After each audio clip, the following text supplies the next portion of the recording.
Hey everyone, welcome back to RedTone Studio. I'm your host, Red. Running a recording studio can be a lot of work, but one thing's for sure, it's essential to keep everything organized and all of your bases covered when you have large or small rosters of artists that you are working with. Today we're going to walk through the key documents that I use to help keep my sessions smooth, professional, and mostly stress-free. I've got recording agreements, session notes, mixed approval forms, and invoices, and we'll cover it all. And the best part, I'm going to be sharing all of these documents with you completely free on my Ko-Fi page, so you can download and customize them for your own needs. You can find the link down in the description. But first, let's dive in on how to use them. First up, we have the Recording Studio Agreement. This is a crucial document that sets the stage for any recording session. It ensures you and your client or band are on the same page regarding the scope of work, pricing, session details, and expectations. Here's what you'll want to include in your recording agreement. First up is the scope of work. What services are you providing? Recording, mixing, mastering, video, anything else? Be specific here so there's no confusion. Next up is the session details. You'll need to outline the date, the time, the expected duration of the session if necessary. Then the most important part, the rates and the payments. Whether you charge by the hour, the day, or offer flat rates, make sure that the pricing is clear from the beginning so there is no confusion later. Include your deposit requirements, if applicable, and outline the payment terms. Next, we have the cancellation policy. You definitely want a cancellation policy. If a client cancels at the last minute, it protects your time. Then the second most important part is the ownership and rights.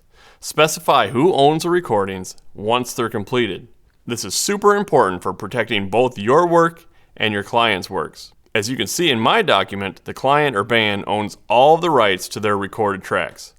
I will hold back a final mix if they don't pay, but the band is free to take their tracks or stems with them at any time if they feel that I'm not the right guy for mixing, or if things just aren't working out. Once everything is agreed upon, have your client sign this document before the session begins. It sets expectations and helps avoid any misunderstandings later on. Next up, we've got an onboarding document that I have made up here in Google Forms. This is a fantastic tool for gathering all the important info before you start working with a client. But this can also be done verbally over a phone call or meeting, and you can just take some notes. It helps you to really streamline your communication and understand what the client is expecting from the very beginning. With the onboarding form, you can collect all the necessary information for a smooth session. Here are some of what I recommend including. Client details like name, contact info, and the best way to reach them, and also who is in the band and who is the band leader who is going to be making all the final decisions. Who is the contact person? It makes no sense if each of the band members are reaching out to you individually and asking for revisions or changes in the mix. They really need to have a point person, and that is who you deal with directly. Then we come to project info. What kind of project are they working on? Do they just need a recording, or are they looking for mixing and mastering as well? It's nice to know the musical style or the genre. Knowing this can help you tailor the session and the equipment you use. And then also goals and expectations. So this is where you talk about their vision for the session. Do they want a raw sound? Are they looking for something more polished? And then next up is budget. It's also helpful here to sense what their budget is so you can adjust the scope of the session accordingly. And then finally, we've got more information about the band. How many instruments do they have? Are they ready to record when they show up? Have they changed their strings recently? Bass players, I'm looking at you. This form is a great way to kick off your client relationship and ensure everyone is aligned from the start. Plus, all this info in one place can be a huge time saver. So now let's talk about the mix session notes. This is an essential document for tracking everything that happens during a recording or a mixing session. It helps you stay organized and keeps your client's needs front and center. Here's what to include in your mix session notes. First up, the track list. Number each of the tracks you're working on and list the song title. And then we jump into session status. Not all tracks are going to be at the same stage of recording.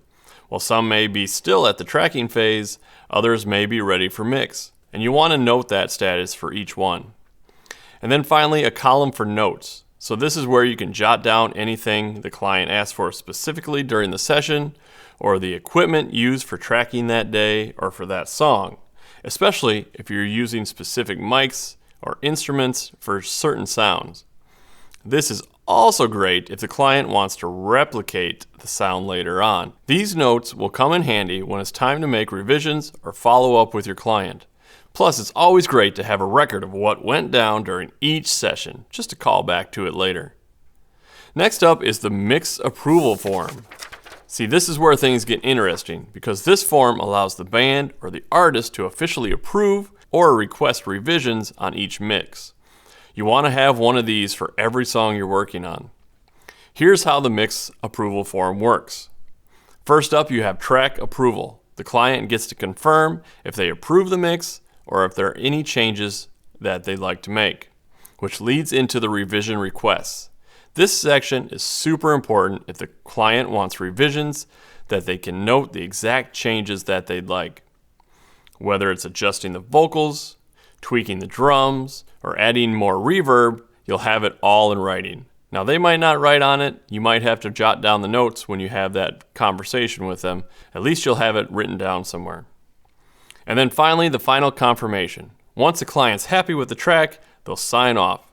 This protects you from endless revisions and ensures that you're both on the same page before moving forward with the mastering and release process. By using a form for each track, you can keep the process organized and your clients get to have their say without causing any confusion down the line.